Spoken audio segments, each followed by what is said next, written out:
Bonjour et bienvenue dans ce flash d'information. La visite du chef de l'État dans la région de la Maraoué se poursuit ce vendredi. Troisième journée de cette visite. Le président Alassane Ouattara sera aujourd'hui à Zieunula. Nos équipes, elles, sont déjà sur place pour la couverture de cette autre étape. Aujourd'hui, Zieunula, mais hier, c'est Saint-Fra qui a accueilli le chef de l'État. Le président de la République y a procédé au lancement des travaux de bitumage de l'axe Saint-Fra-Boisflé, long de 46 km, des travaux qui vont durer en tout 24 mois. Mahama Traoré était sur place au cours de ce lancement des travaux. Une route bitumée en lieu et place de cette piste qui relie le département de Saint-Fra à celui de Boisflé. Tel est le souhait longtemps nourri par les populations de ces deux grandes localités de la région de la Maraoué, surtout les usagers qui fréquentent au quotidien cette voie. Le plus souvent, il y a des gros camions de 5 tonnes, 10 tonnes qui tombent en route. À tout moment même, avant-hier même c'est tombé, hier même encore c'est tombé.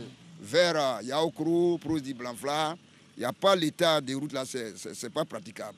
Ici là même, j'ai eu problème de pont même ici à cause de l'état de la route. S'ils pouvaient faire un effort pour faire un petit guidon, pour arranger les villageois avec les chauffeurs aussi, il y a les gros camions, en tout cas pour ça, un grand précis pour tout le monde. Le calvaire prendra fin dans 24 mois, le temps du bitumage de l'axe Saint-Fra-Boisflé, long de 46 km.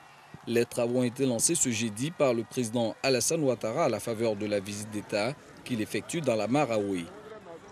Quand quelqu'un veut aller à Boisflé, qui est la capitale de la région, venant de Saint-Fra, il fait 77 km, plus 60. Alors que lorsqu'on aura fini ça, ils ont en 20-25 minutes, ils sont... Voilà, donc c'est une route extrêmement importante. C'est en 2 fois 2 voies. Et puis dans les villages et dans les villes, on va avoir des caniveaux.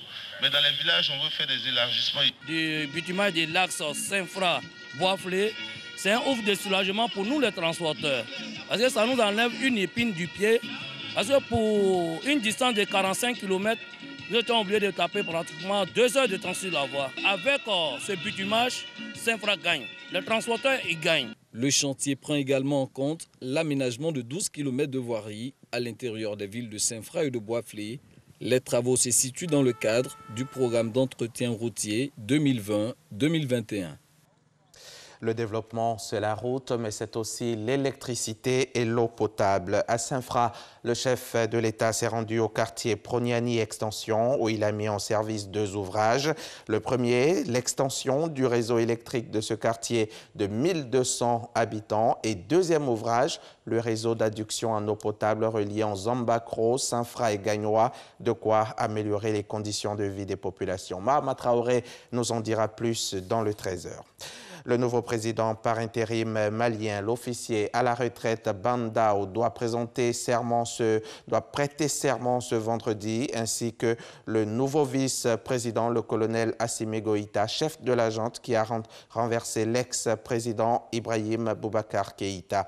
Une double investiture donc dans un contexte particulier, un peu plus d'1 mois après le coup d'État et alors que la CEDEAO n'a pas encore levé les sanctions qui pèsent depuis sur le Mali. Aucun chef d'État africain ne devrait faire le déplacement pour assister à la cérémonie.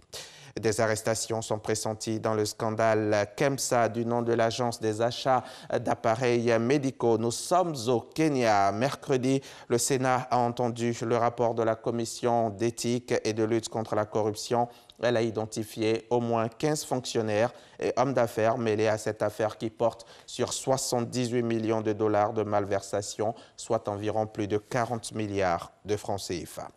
C'est au tour du carnaval de Rio d'entrer dans la danse des événements victimes de la pandémie de coronavirus. Son édition 2021, qui devait se tenir en février prochain, a été reportée sine die. C'est ce que viennent d'annoncer les organisateurs de l'événement. L'annonce de la LIESA s'applique uniquement à la compétition des écoles de samba qui se déroule dans l'emblématique sambodrome de la ville merveilleuse. Chaque école y défile avec près de 3000 membres costumés dansant très près les uns des autres et chantant tout le long du cortège qui dure un peu plus d'1 heure.